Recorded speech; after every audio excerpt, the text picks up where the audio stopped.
ന ബുദ്ധിഭേദം ജനയേത് അജ്ഞാനാം കർമ്മസംഗിനാം ജോഷയേത് സർവകർമാണി വിദ്വാൻ യുക്ത സമാചരൻ. ആത്മാനുഭവമുള്ള ജ്ഞാനി കർമ്മഫല ചിന്തയിൽ ആസക്തരായ അജ്ഞാനികൾക്ക് ബുദ്ധിഭ്രമം ഉണ്ടാക്കരുത്. സർവകർമ്മങ്ങളും യുക്തമായി ആചരിച്ച് അവരെ നേർവഴിക്ക് നയിക്കണം. പ്രകൃതേ ക്രിയമാണാനി ഗുണൈ കർമാണി സർവശഃ അഹങ്കാര വിമൂഢാത്മാ കർത്താഹമിതി മന്യതേ. പ്രകൃതിയുടെ ഗുണങ്ങളാലാണ് എല്ലാ വിധത്തിലുമുള്ള കർമ്മങ്ങൾ ചെയ്യപ്പെടുന്നത്.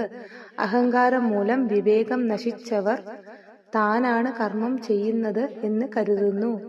തത്വവിത്തു മഹാബാഹോ ഗുണകർമ്മ വിഭാഗയോ ഗുണാഗുണേഷു വർത്തന്ത ഇതി മത്വാ ന സഞ്ജതേ. ധീരനായ അർജുന, ഗുണങ്ങളുടെയും കർമ്മങ്ങളുടെയും ആത്മതത്വം വേർതിരിച്ചറിയുന്നയാളാകട്ടെ. ഇന്ദ്രിയ വിഷയ ഗുണങ്ങളെ അനുഭവിക്കുന്നതാണ് കർമ്മം എന്നറിഞ്ഞു അവയിൽ ആസക്തനാകുന്നില്ല.